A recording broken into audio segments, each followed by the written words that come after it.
ये कहानी है भवानीपुर गांव में रहने वाले एक गरीब और मेहनती किसान हरि की, जो अपनी पत्नी गौरी और अपनी बूढ़ी माँ लक्ष्मी के साथ एक छोटे से घर में रहता था। हरि के पास 2 बैल भी थे जो खेती में उसके साथ ही थे। हरि के पास बहुत कम ही जमीन थी, लेकिन इसमें वो अपनी पत्नी गौरी के साथ दिन भर मेहनत करता था। उसकी बूढ़ी माँ बीमार थी और उसके दवा के खर्च की सारी जिम्मेदारी हरि पर थी। इस साल बहुत अच्छी बारिश हो रही थी। हरि और गौरी अपने खेत में खूब मेहनत से खेती कर रहे थे। इस साल बहुत अच्छी बारिश हो रही है, इस बार फसल बहुत अच्छी होगी। हाँ, पिछले साल बारिश ना होने के कारण फसल खराब हो गई थी। हमें खाने तक को अनाज नहीं मिल पाया था। भगवान जाने इस बार क्या होगा। तुम चिंता मत करो गौरी, हिम्मत से काम लो और खेत में मेहनत करती रहो। इस साल भगवान भी हमारे साथ हैं। भगवान पर भरोसा रखकर दोनों फिर से अपने खेत में मेहनत से खेती करने लगते हैं, लेकिन उनके भाग्य में क्या लिखा है इसका अंदाजा उन्हें नहीं था। दोनों शाम को थक कर घर वापस आते हैं। हरि की बूढ़ी माँ उससे कहती है, बेटा हरि, मेरा इलाज करवा दो, मेरी दवा भी अब खत्म हो गई है। माँ, बस कुछ दिनों की बात और है, हमने फसल लगा दी है, उसको बेच के जो पैसा आएगा उससे तुम्हारा इलाज करवा दूंगा। ठीक है बेटा, भगवान जाने तब तक जिंदा बचूं या नहीं। ऐसा मत कहो माँ, भगवान पर भरोसा रखो, जल्दी ही फसल पक जाएगी और हम उसे बेच के पैसे जमा कर लेंगे। हरि का खेत ही उसके लिए सब कुछ था। उसे अपने और गौरी की मेहनत पर पूरा भरोसा था। उसकी मेहनत रंग लाई और जल्दी ही गेहूं की सुनहरी फसल लहलहाने लगी। वो खुश होकर गौरी से बोला, देखा गौरी, मैंने कहा था कि एक दिन हमारी मेहनत रंग लाएगी। आज हमें हमारी मेहनत का फल मिला है। सुनहरी फसल को देखकर गौरी भी बहुत खुश थी। हाँ, भगवान ने हमारी मेहनत का फल हमें दिया है। जल्दी ही हमें इस फसल का अच्छा दाम मिलेगा। कल से ही मैं फसल बेचने के लिए दुकानदारों के पास जाना शुरू करता हूँ। हरि अपनी फसल को बेचने के लिए गांव के बाजार में जाता है। वहाँ के दुकानदार ही किसानों की फसल खरीदते थे।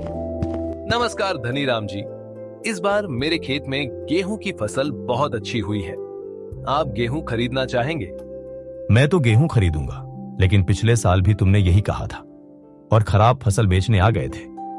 इस बार मैं तुम्हारे खेत की फसल नहीं खरीदूंगा। धनीराम जी, पिछले साल बारिश ना होने के कारण फसल खराब हो गई थी। इस बार बहुत अच्छी बारिश हुई है और फसल भी बहुत अच्छी हुई है। आप खुद चलकर देख लें। हरि के कहने पर धनीराम उसके खेत में जाकर फसल देखता है। गेहूं की सुनहरी फसल को देखकर धनीराम खुश हो जाता है। अरे वाह हरि, तुम्हारी फसल तो बहुत अच्छी हुई है। मैं फसल खरीदने के लिए तैयार हूँ। धन्यवाद धनीराम जी। अगर आप कुछ पैसा अभी दे दें तो मैं अपनी माँ की दवाइयाँ ले आऊंगा। मुझे पैसों की बहुत जरूरत है। अभी मैं पैसे नहीं दूंगा, फसल काटकर मेरी दुकान में ले आओ, फिर अपने पूरे पैसे ले जाओ। इतना कहकर धनीराम चला जाता है। इधर हरि अपनी फसल का सौदा तय करके बहुत खुश था। धनीराम हमारी फसल खरीदने के लिए तैयार हो गया है। वो हमें फसल की अच्छी कीमत भी दे रहा है।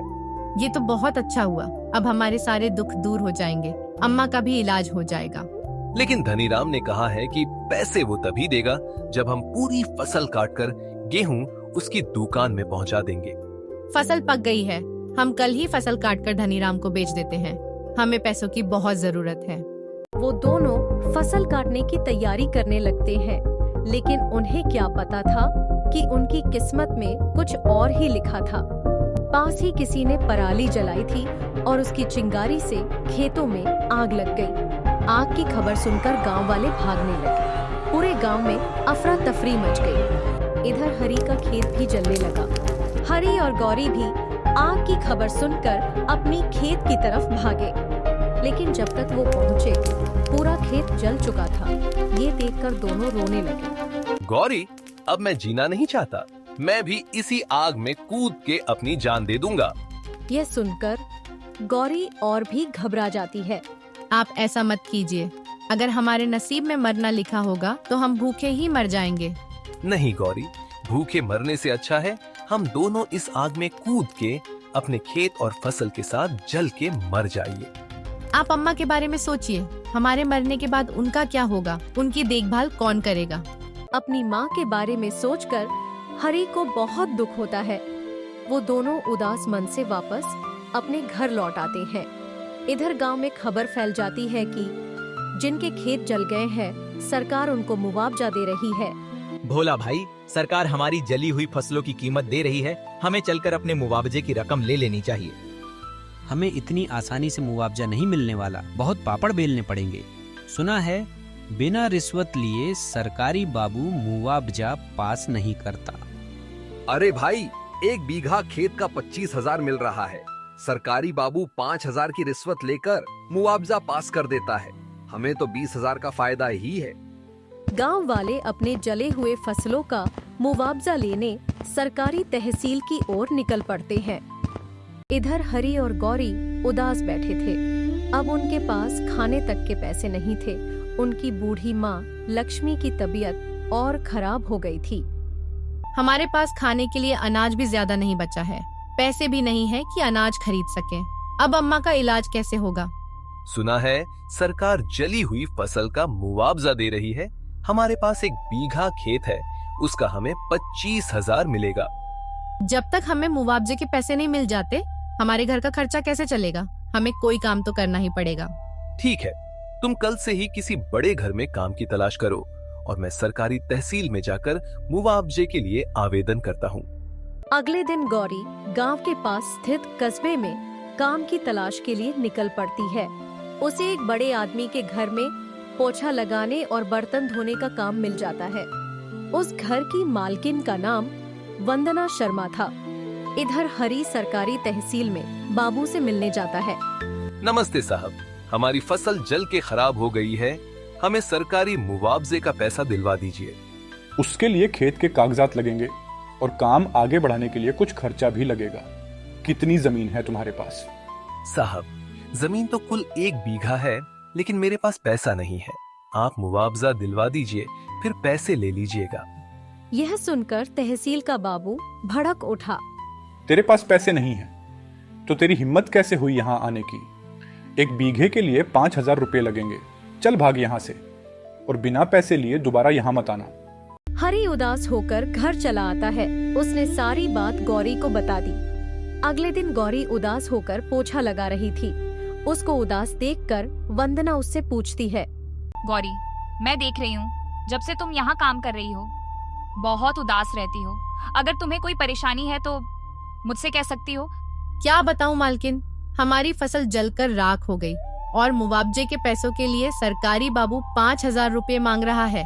हमारे पास तो खाने तक के पैसे नहीं हैं। इतना कहकर गौरी रोने लगती है। वंदना बहुत ही नेक दिल थी। उसके पति का नाम विनीत शर्मा था। वो सरकारी तहसील का एक बड़ा अधिकारी था। वंदना हरी और गौरी की सारी बात अपने पति को बता देती है। उसकी बात सुनकर विनीत शर्मा आग बबूला हो जाता है। उस सरकारी बाबू की इतनी हिम्मत कि वो किसानों से रिश्वत ले रहा है। मैं कल ही उसकी अक्ल ठिकाने लगाता हूँ। अगले दिन वो हरी को लेकर तहसील पहुँचता है। विनीत शर्मा को देखकर बाबू डर जाता है। क्या हुआ सर, आप यहाँ? हरी, तुमने बताया नहीं कि तुम विनीत सर को जानते हो। इतना सुनकर विनीत जाकर उसे एक घूंसा मारते हैं और बाबू जमीन पर गिर जाता है। तू गरीब किसानों से रिश्वत लेता है, तुझे शर्म नहीं आती? मैं तुझे अभी नौकरी से निकालता हूँ। मुझे माफ कर दीजिए सर, मैं हरी को मुआवजे के पैसे दिलवा देता हूँ, बस मुझे नौकरी से मत निकालिए। हरी को उसी दिन पैसे मिल जाते हैं। उसे लेकर वो घर आ जाता है। पैसे देखकर गौरी खुश हो जाती है। वो अपनी मालकिन वंदना को धन्यवाद देती है। अगले साल फिर से अच्छी बारिश होने लगती है। हरी और गौरी फिर से अपने खेत में मेहनत से काम करने लग जाते हैं। इस बार भी उन्हें अपनी किस्मत पर भरोसा था और अच्छी फसल पैदा होने की उम्मीद थी।